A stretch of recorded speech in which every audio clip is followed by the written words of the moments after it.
আসসালামু আলাইকুম দর্শক, আজকে আমি চলে আসলাম আপনাদেরকে একটা ব্লগ ভিডিও তৈরি করতে। আপনাদেরকে দেখাতে আসলাম আমাদের একটা প্রজেক্টে কত সুন্দর করে সাজানো হয়েছে। চলুন আমি আস্তে আস্তে আপনাদেরকে সব কিছু ঘুরিয়ে দেখাবো ইনশাল্লাহ। তো তার আগে আপনারা যারা আমার এই ভিডিওতে যারা সুন্দর এবং মনোরম পরিবেশ দেখে যাদের মন ভালো লাগবে অবশ্যই একটা লাইক দিতে ভুলবেন না। সাত সকালে দেখেন কি সুন্দর ফুলের সমারোহ।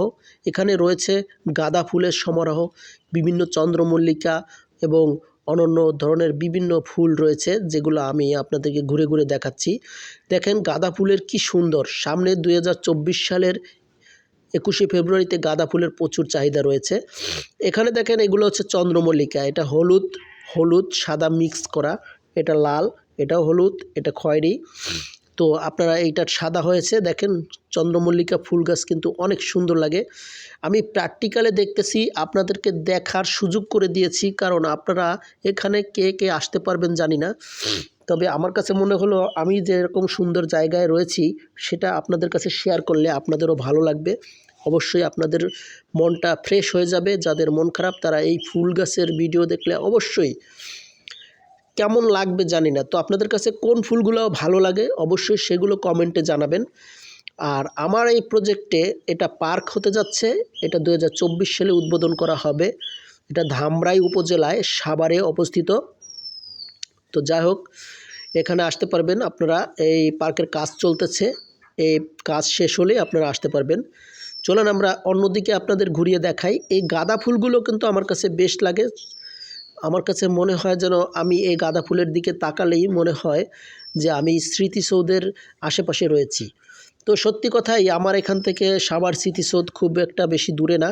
তবে আমাদের এখানে খুব সুন্দর করে সাজানো হয়েছে এই গাছগুলো দিয়ে। আর এটাকে পুরো প্রজেক্ট ঘুরলে আপনি সারাদিনও ঘুরে শেষ করতে পারবেন না, এত বড় প্রজেক্ট। তো যাই হোক, আমি এখানেই আছি আপনাদের দোয়ায় দীর্ঘ 9 বছর ধরে। তো যাই হোক, আপনাদের দয়ায় আমি যতটা ভালো একটা পরিবেশে আছি আপনাদের কাছে সেটাই শেয়ার করতেছি। আপনাদের যার যার দেখতে মন চায়, আমরা 2024 সালে এই পার্ক উদ্বোধন হবে, তখন আপনাদেরকে আমি অ্যাড্রেস দিয়ে দেবো। সেই অ্যাড্রেসে আপনারা এসে দেখতে পারবেন, ঘুরতে আসতে পারবেন, ফ্যামিলি ট্যুর, পিকনিক কিংবা বিভিন্ন রকমের অনুষ্ঠানে। তো আপনাদের যার যার মন চাইতেছে তারা কমেন্টে অবশ্যই লিখে রাখবেন, আমি অ্যাড্রেস দিয়ে দেবো। তো তার আগে আপনাদের ঘুরিয়ে ঘুরিয়ে দেখাই। এখানে কয়েকটা জায়গা আমি আপনাদের দেখাতে পারবো, কারণ সব কিছু জায়গা দেখানো এই মুহূর্তে সম্ভব না এক ভিডিওতে। তো আপনাদের এই পরিবেশটা দেখেন, আমরা যেভাবে তৈরি করেছি পরিবেশটা যত সুন্দর, আপনাদের মনও ভালো লাগবে। আপনাদের যদি গার্লফ্রেন্ড থাকে তা নিয়ে আসতে পারবেন, তাতেও আপনাদের মনটা আরও বেশি চলে আসলাম ময়ূরের খাঁচায়। দেখুন, ময়ূরের খাবার হিসেবে ব্যবহার করা হয় সিদ্ধ ডিম, সাথে রয়েছে আপনার ফিড খাবার, এটাকে গ্রোয়ার ফিড বলা হয়। এটা ময়ূরের সুস্বাদু খাবার। তো আরও সাথে খাবার রয়েছে, তার মধ্যে অনেক অনেক প্রোটিনযুক্ত খাবার রয়েছে। দেখুন, যেমন সবরি কলা কিন্তু ময়ূরের প্রিয় খাবার। ময়ূরের খাবার হিসেবে সবরি কলা অনেক পছন্দ করে। আমরা প্রতিদিন যে পরিমাণে খাবার এই ময়ূরকে খাওয়াই সেগুলো দেখলে আপনারা অবাক হয়ে যাবেন। চলুন কথা না বাড়িয়ে আমরা খাঁচার দিকে যাই। ময়ূরের খাঁচায় চলে আসলাম। এ দেখেন খাবার রাখলাম, এবার ময়ূরের খাঁচাটা খুলে আমরা খাবারগুলো নিয়ে ঢুকবো এবং সেগুলো ময়ূরকে খাবার হিসেবে ব্যবহার করব। চলেন, ময়ূরের খাবার হিসেবে আপনারা যা দেখতে পাচ্ছেন এগুলো কিন্তু ময়ূরের দৈনন্দিন খাবার, প্রতিদিনই খাবার খাওয়া হয়। একটা ময়ূর অর্ধেক ডিম আর 2টো কলা খেতে পারে একদিনে। এবং সাথে রয়েছে, আমাদের এখানে 18টা ময়ূর রয়েছে। 18টা ময়ূরের জন্য প্রচুর প্রচুর পরিমাণে খাবারের আয়োজন করা হয়। তো এর সাথে আমরা চিনি বাদাম, কাজু বাদাম, তারপরে বিভিন্ন পাকা পেঁপে এবং সিজনালি যত ফল আছে, আম, কাঁঠাল সবই খায় ময়ূরের। এর সাথে যে চিনি বাদাম আছে। দেখেন, এখন আমরা ময়ূরের খাবার হিসেবে প্রথমে কলাগুলা আস্তে আস্তে করে নামিয়ে কলাগুলো ট্রেতে দিয়ে দেবো ইনশাল্লাহ।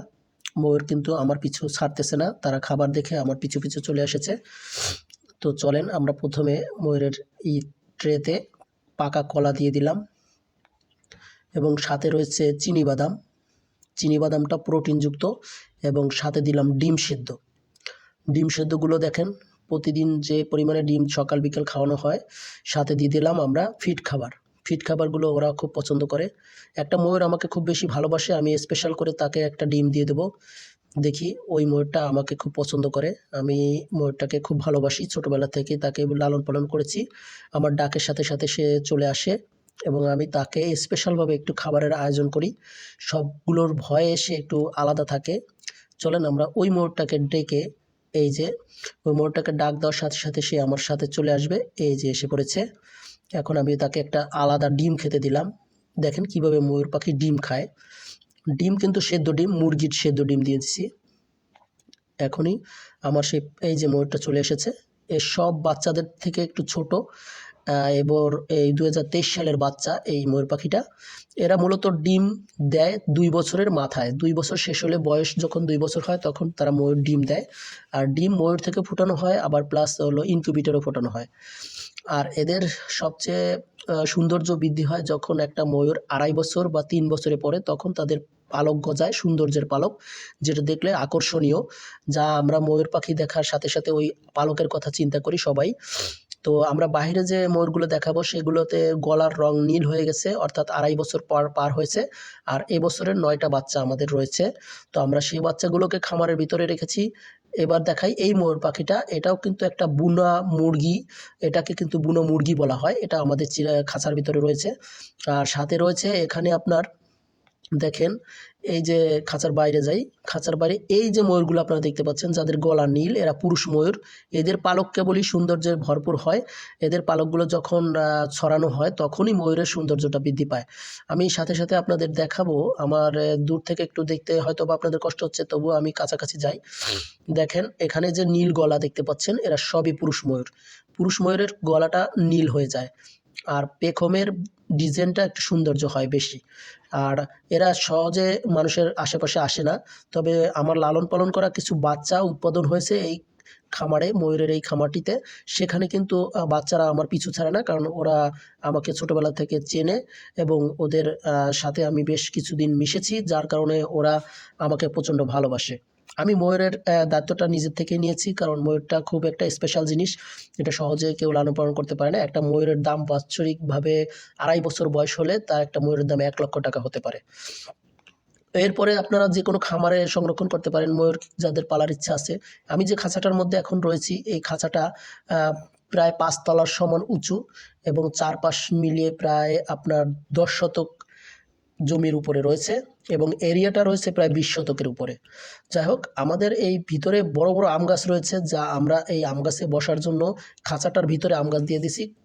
আপনারা ঢাকা চিড়িয়াখানায় অবশ্যই অনেকে গিয়েছেন। যারা ঢাকা চিড়িয়াখানায় গেছেন, ঠিক সেম চিড়িয়াখানা থেকে এই ময়ূর সংরক্ষণ করেছি আমরা।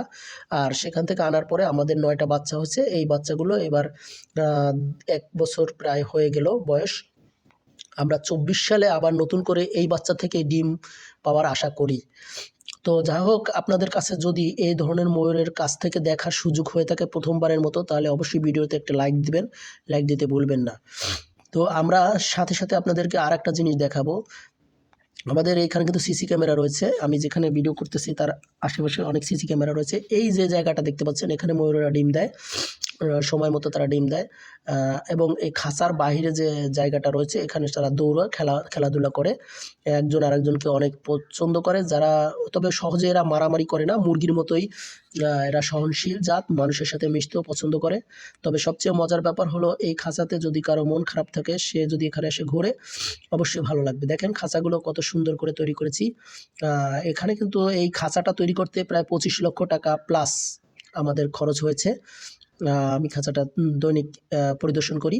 দেখেন এইখানে এই যে বাচ্চাগুলো দেখতে পাচ্ছেন, এগুলো কিন্তু সবই বাচ্চা। এই যে এই বাচ্চাটা পুরুষ বাচ্চা হবে, তাই পেখম মেলে রেখেছে এবং অন্যদেরকে খেলা দেখাচ্ছে।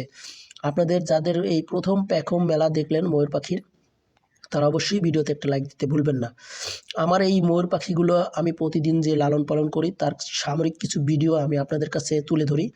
সবচেয়ে বড় হলো এই ময়ূরের বাচ্চাটা, এই সামনেরটা। এর নাম রাখছি রাজা। এ খুবই ভালোবাসে আমাকে এবং আমার কাছে থাকে, অনেক কাছে থাকে। ছোটোবেলা থেকে সে অনেক আমাকে পছন্দ করে। তো আজকের মতো আপনাদের কাছে আমি একটাই অনুরোধ জানাবো, আমার ভিডিওগুলো আপনারা যারা দেখছেন যাদের ভিডিওগুলো দেখতে ভালো লাগতেছে, অবশ্যই আমি আপনাদের সাড়া পেলে, আপনাদের লাইক কমেন্ট পেলে আমি আশা করি আবার নতুন ভিডিও আপলোড দেবো আপনাদের জন্য।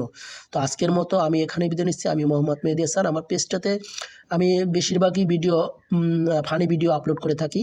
তবে পেজের এই ভিডিওটা দিলাম শুধুমাত্র আপনাদের দেখার জন্য যে আমি কোথায় থাকি, কোন জায়গাতে। তো সেই জন্য আপনাদের এই ভিডিওটা আপলোড দিলাম। সবাইকে ভালো থাকবেন, সুস্থ থাকবেন।